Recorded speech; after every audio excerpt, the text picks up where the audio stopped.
Hello, I am Scott Steen of the American Physiological Society. I'm here today with Dr. Melissa Bates, Associate Professor of Health and Human Physiology at the University of Iowa and Chair of the APS Respiration Section. Dr. Troy Roepke, Associate Professor in the Department of Animal Sciences at Rutgers and Associate Dean of Diversity, Equity, and Inclusion. And Dr. Jesse Moreira, a postdoc fellow in cardiovascular medicine at Boston University School of Medicine. Welcome, Melissa, Troy, and Jesse. Melissa, Troy, and Jesse authored a recent editorial in the American Journal of Physiology-Heart and Circulatory Physiology entitled Challenges and Inclusive Practices for LGBTQIA2S+ Scientists in the American Physiological Society. So welcome, and I can't wait to jump into this topic. So I'm wondering if the three of you would each start off with a brief introduction and then talk a little bit about your own experiences with this issue, and looking forward, Jesse and Troy, your experiences as queer scientists in this space. So Melissa, you want to start? Yeah, I actually think we should start with Jesse, because they were the impetus behind all of this and got this group together and really spearheaded this initiative, which is as a postdoc is really admirable. Great, Jesse. Sure. Thanks, Melissa. My name is Jesse. I am a postdoc fellow in cardiovascular medicine, and on the science side of things, I'm a cardiovascular physiologist and a neurophysiologist, and that's been formally my training. But as a person, I am a queer, non-binary person, and I have a whole plethora of experiences as one, far more than I do as a scientist. But just through the day-to-day small things that kind of happen, you start to notice that there are just underlying issues that could be so much better personally for queer people, but also probably at large if they were taken up on the policy level for queer people. So the kind of reason I wanted to write this was long-standing, I'll say. I've been thinking about something like this for a while, but Mary Lindsay at AJP Heart Circ really kind of pushed me. She has been an outstanding mentor and supporter for me, and really just one day she DM'd me on Twitter and was like, you tweet a lot of really authentic, vulnerable things, and I think you probably have something to say if you'd want to write an invited editorial on this topic. And I was like, you know what? I do have things to say. So it was great to get the opportunity to write this and kind of feed my personal experiences into a productive forum. Great, thank you. Troy. Hi, so I'm Troy Roepke. I'm at Rutgers. I've been here for 11 years, actually this week. And I've been an out queer person for almost 30 years. It'll be 30 years next month. And I have had my fair share of, let's say, negative experiences as well as positive experiences. And so as I've become more established in my field, again, my field is sort of the estrogen signaling in the brain and the influences of endocrine disruptors on the same processes. So I've become more vocal about the issues surrounding queer science. I've gotten some transphobic and homophobic papers retracted the past several years. I've been doing very active about that, which is probably where people now know my name, because I stir the pot. And and I was glad to be approached by Jesse and Melissa to participate in this, because like Jesse, I've been actually doing some of this work behind the scenes at several other other societies, Society of Toxicology, Society of Behavior Neuroendocrinology, etc. So this gave me an opportunity to work with APS on making that a more equitable society for queer scientists. So now Melissa, who never stirs the pot. Well, that's very funny that you say that. I think I can answer your question from two perspectives. First, as a physiologist, and then as a person.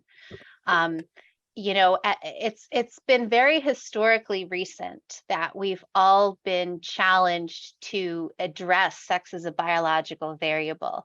And I can remember being a graduate student and having lunch with Virginia Miller, who's a cardiovascular physiologist, who was told even 15 years ago that her efforts to address cardiovascular function in female sexed organisms, would be a failure.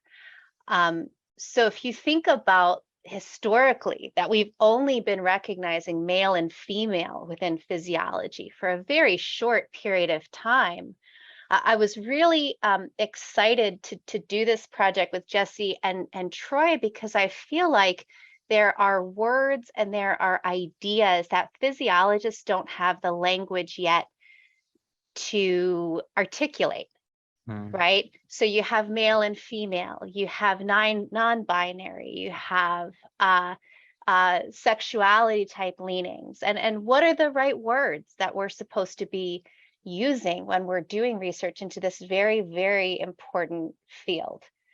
As a person, folks who know me at APS will know that I've been a longtime champion for diversity within our society. And as a member of this community, it was a community that I never saw recognized as being underrepresented in physiology, because it was something that maybe people didn't want to talk about.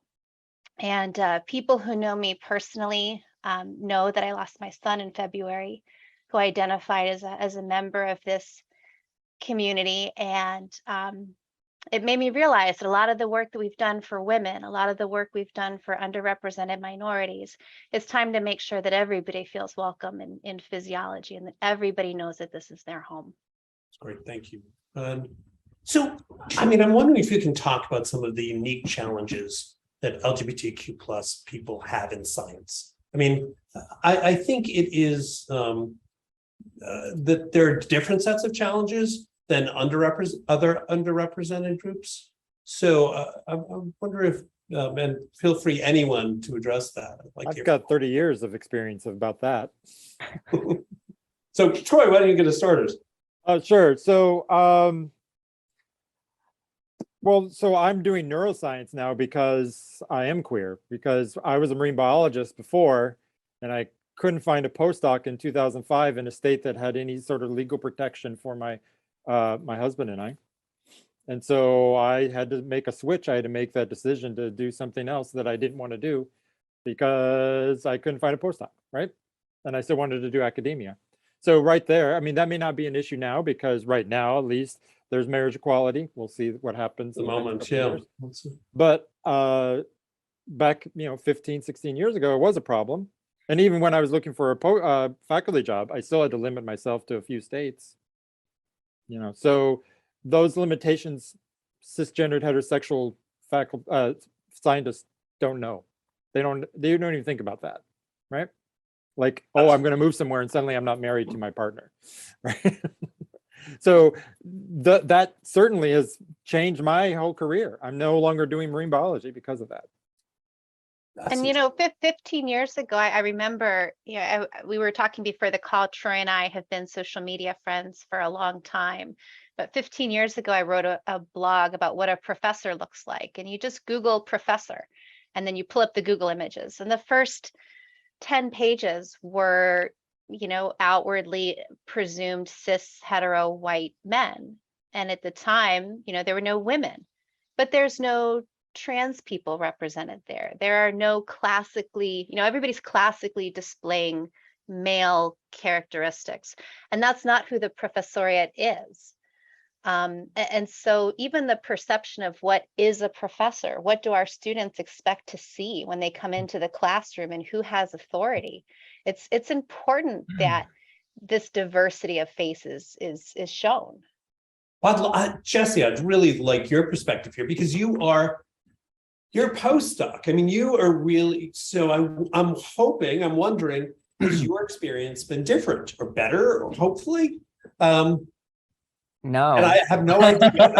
I'm eager to hear. I laugh, because I laugh it off, because that's what I do, because you grow thick skin outwardly. But no, my experience hasn't been different. I suffered from a lot of very direct homophobia. Even I graduated with my PhD in 2021, and I had interesting conversations about the way I dressed and the perception of my professionalism related to being a non-binary person, for example, wearing high heels, or if I wore makeup to a conference talk, and the way that I would be perceived. And like in the year 2021, seriously, from people who should have been mentoring me, making direct, blunt comments that I would not be perceived right.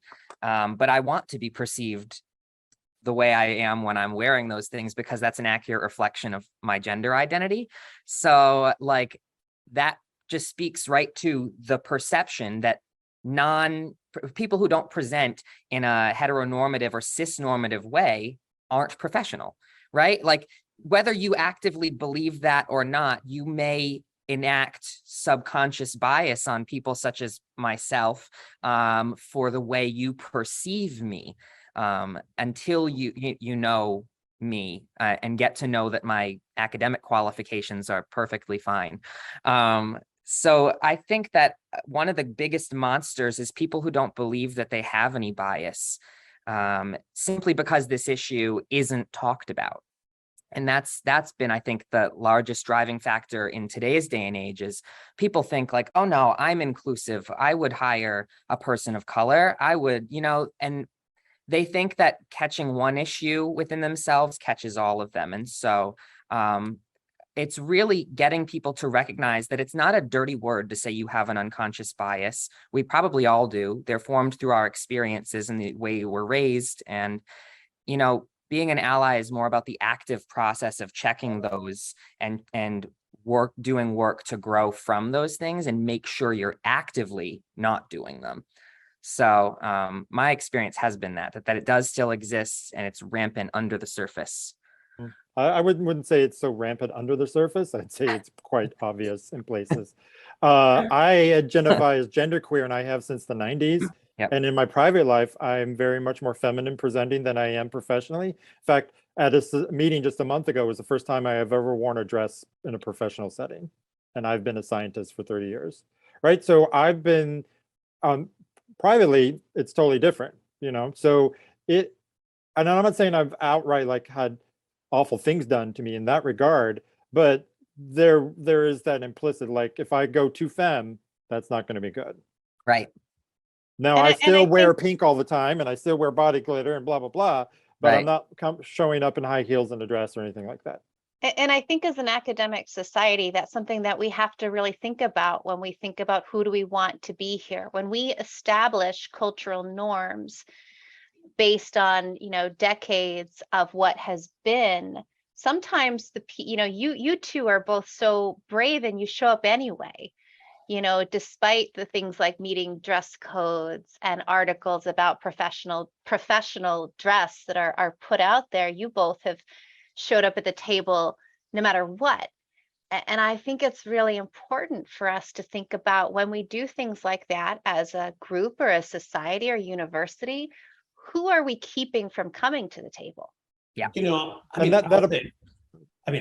As a gay man, when I came to the society, and I know I present as cisgender, and but I was surprised at how invisible the LGBTQ community is in our space, and it has not been my experience at other organizations. And I think I think in a lot of ways it's science, and that for some reason there really is a feeling that people aren't safe in our space to be who they are. And I'm wondering why you think that is. Why in this space? I've been at business organizations that feel more open, where the LGBTQ communities had greater visibility. than here. And I'm honestly not quite sure why that is. I have opinions on that. Yeah, Go ahead, I Jesse. feel like there's tons of reasons, but one thing that really does particularly come to mind is academic culture. And what I mean by that largely is that the power dynamic between those who have it and those who don't is 100-0. I cannot get a professor with tenure fired for discriminating against me without going through years-long legal proceedings, hiring lawyers to combat university efforts to sweep it under the rug.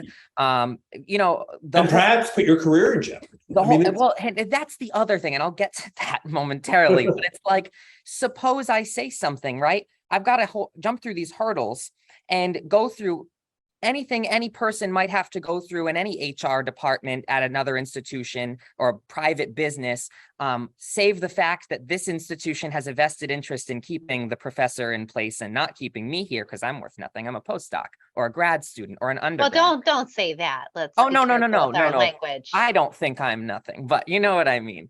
This kind of culture says, well, the person with 4 R01s, 6 R01s, and a T32 director, they're very important, and they bring in money and they create culture for students learning science, and that's the most important thing. And the subjective experience of a person being dehumanized is kind of swept to the side, and we can think about Title IX cases at universities that happen across all departments, not just science. The vested interest is in protecting those in power, and until that changes, it's always going to be this way with any marginalized group. They'll stay marginalized, and then there's the whole part about the derailing of my career. Say it's my mentor. I have to find a new lab and quite possibly restart years' work of thesis work. And if that new lab's in a different division, I might even have to take my qualifying examination again. And then you're also the whistleblower, and people are less likely to take you into their lab because, well, what if I don't do anything harassment related, but maybe I cut corners on these experiments and they whistleblow on me for that? Or there's this whole psychology of, ooh, yeah, they're like blacklisted in science now. And so I derail my career at my great personal cost for what? Yeah. It's tricky to navigate.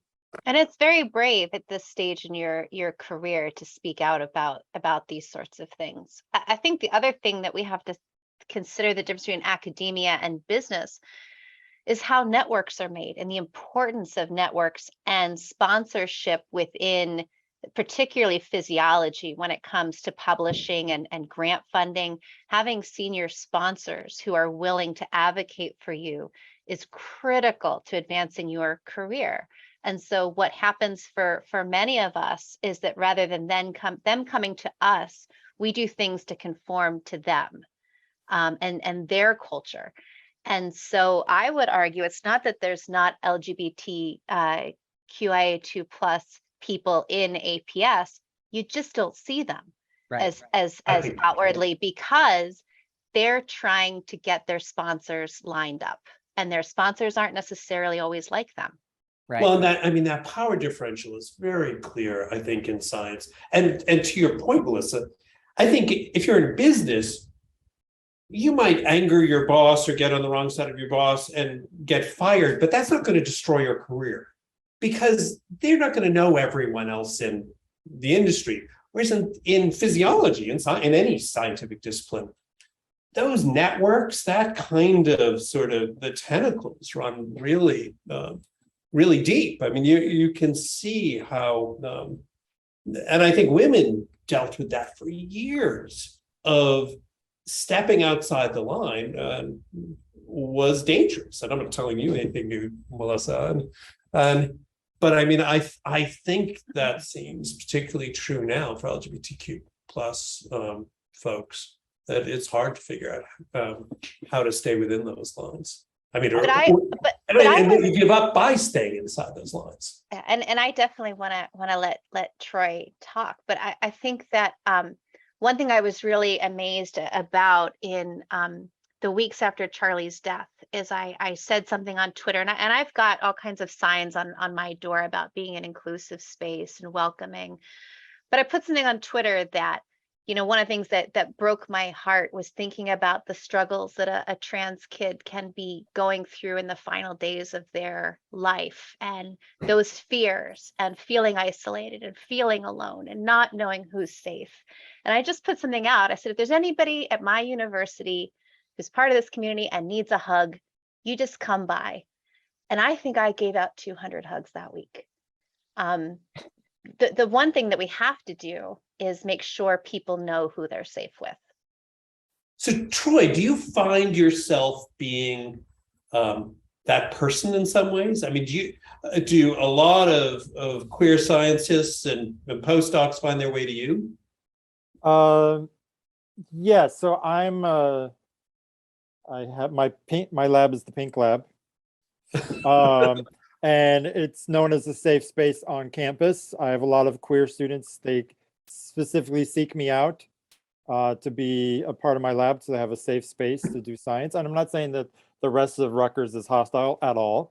But I definitely have that. I have students from my classes tell me that it was great to have a queer professor they've never had, and they identify as queer, and finally to have somebody queer teach them is the first time. And I've had people outside of Rutgers tell me that, I'm thank you for making neuroscience safer for me, and they look up to me. I'm very active on science Twitter, and so I have a lot of.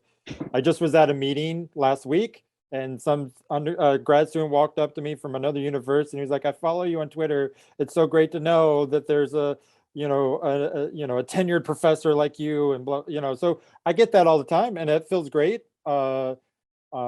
It makes the job worth it in some ways, all the stress when I know that I'm positively impacting other people.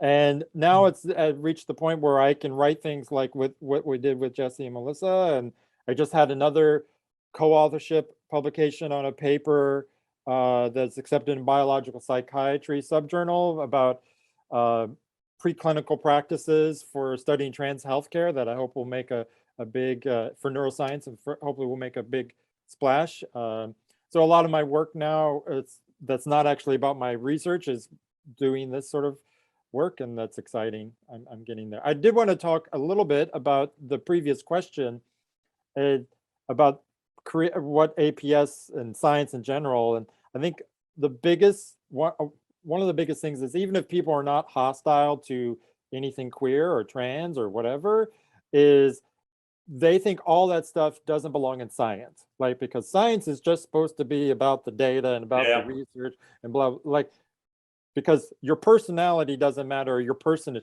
But of course, all those people come from a place of privilege where they're cisgendered, heterosexual, white, whatever, and they don't have to worry about that because they can talk about their spouse and they're not bringing their personal life into it, But if I mention my husband, then I'm flaunting it, right? So there is still a culture of, like, anything related to sexuality and gender identity is not the appropriate place for in science. And I find that really difficult to bear at APS. And Scott, I think you and I were talking about this on the leadership retreat. APS has always been a haven for husband and wife teams. You look at Jerry Dempsey and Barb Morgan, you look at the Krogs. I mean, there's a long history of cis husband-wife teams within physiology. Why not husband-husband teams and wife-wife teams? And, this has never been a society where it's been taboo to talk about your spouse. It's taboo to talk maybe about your non-cis hetero spouse, and maybe that's time to change. I would imagine, as I talk about my husband, it's probably breaking some barriers there, because I feel although people are curious, I think people want to meet him. It's I've been with my husband for 32 years, so it's a very long time. But I think it is something that I've met people who are very engaged, who are LGBTQ, who have kept their spouses sort of on the down low. And some people can fit in. Some people can do that. People like Jesse and I, if we're being our authentic selves, there's no way that we fit in and people don't know, right? Like, Yeah. like that, and I can hide everything. I can butch it up and do whatever I want to do, but inside I'm not being me, right? And so it feels like I'm stifling myself again, like back in the day when I was doing conversion therapy. So I don't do that, but it's easy for some people because they fit the sort of masculine or feminine, and even in science where for cis women, I know plenty of cisgender heterosexual women who are not feminine in science. And that's not, I'm not trying to, stir the pot here again, I'm just saying that there are women like that, and they're not suspected of being anything queer or anything because that's accepted. Masculinity is the ideal, and anything that's masculine is already correct. Right. So you are, you're in New Jersey, Jesse, you're in Boston, you're in two of the most liberal, progressive parts of the country. Melissa, you're in Iowa, which is probably not implying anything. Go on, Scott. But I do wonder if part of your decision to be at the institutions that for Jesse and Troy, part of your decision to be at the institutions you're at had to do with your identity, and if basically other institutions are losing great talent because they're not perceived as safe. Yeah, absolutely. I mean, like what Troy was talking about earlier, when I was in my final year of my PhD, I mean, I have wonderful mentors, and they didn't mean anything by it, but that's just the point that, oh, you should go here. There's a person I know who you should work with. And oh, well, that's Texas, or, oh, well, that's Arizona. Oh, well, that's Central Kansas. I don't really want to go somewhere where I'm not sure that I won't be hate crimed, to put it very bluntly. I mean, right? Like I mean, nails are painted. I have 5-inch stilettos on right now, and I am not changing this for anybody. Like I would rather get a look than butch it up. And frankly, when I butch it up, it just looks silly. Like my fiance is like, oh, come on. He's like, you're going to wear that. That's not you at all. And like my lab right now, they very, very warmingly so. They're wonderful people. They keep like a joke tally of how many times Jesse's worn a shoe without a heel this month to the lab. And it's usually not more than you can count on a hand. That makes me so happy because 15 years ago when Troy and I were getting started, that was the majority of the shit I used to take was wearing heels to work. Oh my God. But I wanna be careful, Scott, with the implication about the East Coast versus Iowa. When I moved to Iowa, part of the reason I came here from Wisconsin, it was the first state to legalize gay marriage, and it was a purple state. And it has changed over the years. And just because we're in the Midwest does not necessarily mean that you all are not as vulnerable to the tides. And so this is a fight that we have to fight every day to make sure that rights are protected at the national level and within our states. The right to control our own bodies, the right to present as we want, the right to feel safe in your workplace, the right to not be fired because of who you are. Just because I'm in Iowa doesn't mean that you all are not in danger too. Oh, of course. Well, you're in danger, girl. How career limiting it is. I mean, to only be sort of to have a few places available to you. I mean, I think I only had, when I was looking for a faculty job in 2008, 2009, I applied to 10 places because they were in states that had some sort of legal recognition for a same-sex couple. And New Jersey, I had interviews in Massachusetts, Connecticut, at Yale, and UMass Amherst, and then Rutgers. And as soon as somebody offered me a job, I took it because I figured I may not get one. It was during the recession too. So I was like, I may not get one, so I'm taking it. And I'm glad I'm here. I'm very glad I'm here. So, but it was very limiting. Yeah, of course it was. I grew up in Nebraska. I was born in Iowa, grew up in Nebraska. There was no way I wanted to move back in that direction. Where in Nebraska? Norfolk, Nebraska. Which is Western? northeast of Omaha, northwest of Omaha, about 2 hours northwest of Omaha. So it's a small town. It's not like our My big claim to husband fame grew is up the in home of Decatur, Johnny Carson. Nebraska. Hmm? He grew up in Decatur, Nebraska. Oh, that's not too far. That's further So south. I want to ask you about APS specifically. And you had several recommendations for how we can create a more inclusive environment within the society. And I wonder if you could sort of give me what you think of your big ideas, what you'd really like to see us move on sooner rather than later. Jesse, you can go first.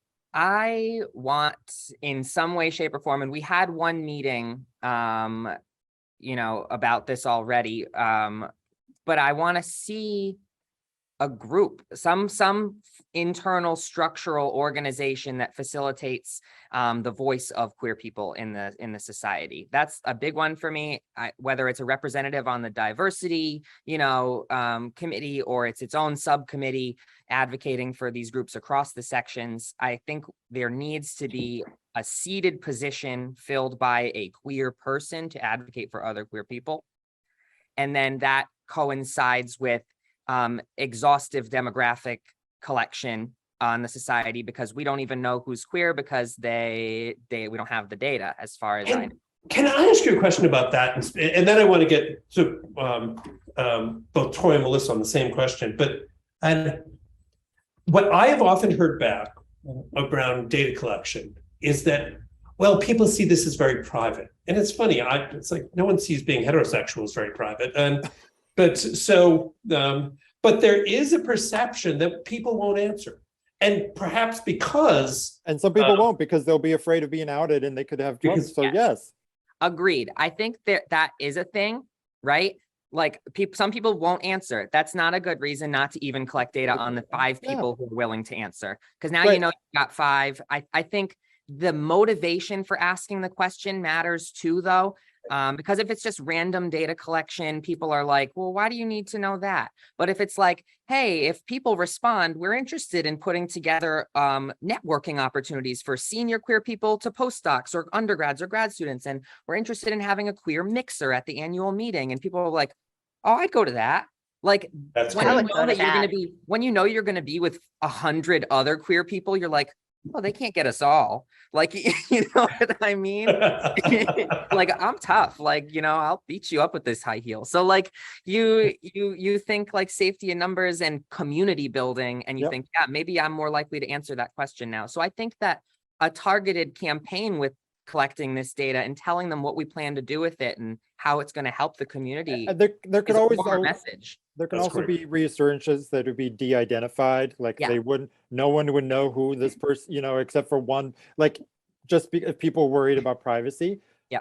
But to me, if the more you do something like this, the less people are going to be concerned about privacy, because they're going to see this presence and they're going to be like, oh, this is accepted. There's this sub-organization. There's this diversity position. There's a scholarship for queer trainees, whatever. Like that would be useful. People would see that it'd be reducing the fears, for what I'm trying to get at. And the Troy, is this also your kind of number one?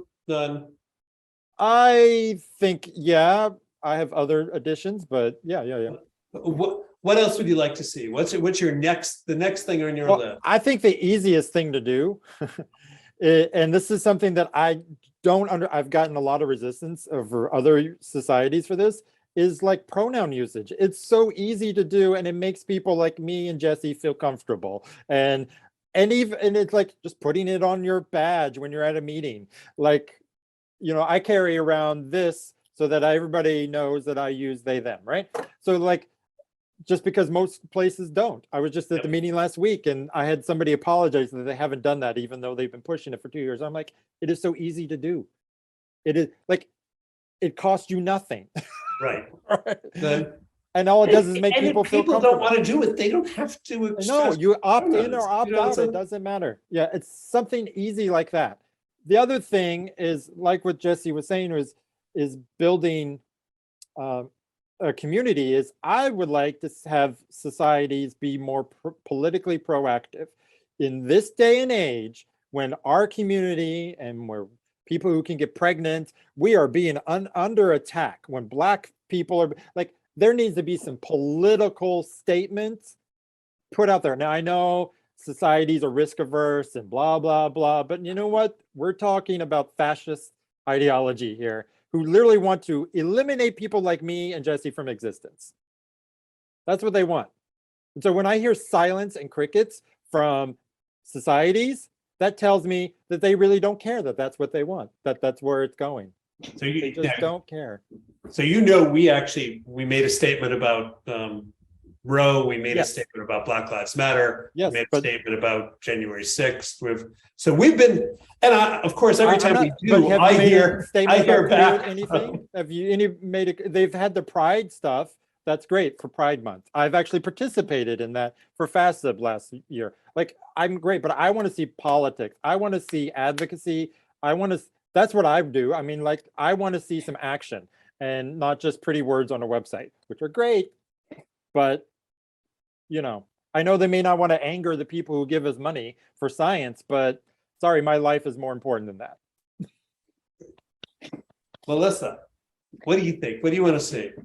Yeah, so I mean, I've been involved in APS leadership now for a while, and I really, you know, I and Troy were in this position more than a decade ago. Jesse is in this position now. It always seems to be the people with the most to lose that do the hardest work. And so what I would really like to see is for APS to throw a little money behind this and create a mixer, for example, at the next national meeting. And don't rely on the trainees or the people who are vulnerable to recognize it. Come to those of us who are leaders and say, you know, if you identify as part of this community or an ally of this community, we want you to be here so that people within this community know who their safe sponsors are. They know who to come to when they need a tenure letter. They know who to come to when they need a letter of support. You know, they know the people that are rooting for them. And the APS has made great strides compared to a lot of other organizations in our DEI endeavors. And I think sometimes in our desire to do more, we don't sometimes look at what we've done. We've made incredible advances for women. We're tackling underrepresented minorities and trying to increase their visibility within our society. We've got Black in physio. There's a Latinos in physio group forming. It's time to give this group some attention and some care and some welcoming, and to say, you are important to us and we want you here. Melissa, So many that's great such an important ideas. point. I just So want to add to that Sure, really Jesse, go ahead. Sorry. That is like such an important point, seriously. A lot of DEI work falls onto the marginalized groups. And I've heard it referenced as the minority tax, right? I have to do work beyond my 40 hours in the lab for DEI because the people who aren't marginalized in the way I am, right, don't care. It doesn't come across their mind to think, maybe I should go out of my way and spend some of my free time doing work to make it a more equitable space. And so the minority tax is that the minorities have to do the work on top of their other work, and it creates a more psychologically stressful work-life balance. And so, like, I think it would be so refreshing to see just like this group of, you know, people who don't necessarily feel marginalized speak up for the community, program for the community, advocate for the community, of course, with the inclusion of our ideas and opinions and voices, but It like, shouldn't all be left. Well, to us. I'm a big yeah. believer that and so Scott, when I come to you with my handout, I hope you'll put some money in it for some of these endeavors. But because I have you on tape now nodding when I was That's talking. true. But I believe that we should not ask our underrepresented communities to do our DEI work for free and because it's good for us. We should be asking folks to join us in our efforts because it's a value-added proposition. And so one thing I'm a huge advocate for are early and mid-career leadership training for people who are part of underrepresented groups. If we say, okay, you know, we want to increase the diversity pipeline, and we're willing to do that, by giving you these training opportunities and giving you these mentorship opportunities. Now we've given you something that you can take back to your home institution also, and we've created the next generation of leaders that will keep APS a vibrant community for the next 150 years. And that is critically important, not only for our DEI efforts, but for our sustainability as a society. Yeah. So here's the riskiest question of all. And I'm a member of this community. What should I be doing? What should I, as the executive director of the organization, be doing? That's a great question. It is a good question. So I don't even know what is your role as the executive director? Like, what does that mean? I'm the What do CEO you of the do, Scott? organization. I mean, I'm the CEO of the organization. I mean, Okay. There is a member leader who is the president, but all the staff report to me. I run the day-to-day operations of the organization. Okay.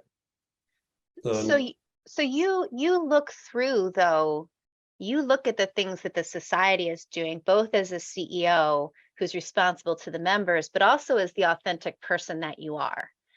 And I think the fact that you are in this position as the authentic person that you are puts you in a prime position to advocate for this community and to make the community welcome. And so if you said, you know, at the first APS meeting, we're going to have a mixer, and it's going to be the first queer mixer at APS, and the CEO, the executive director of the society showed up, whoa, that already is a night and day change for this community.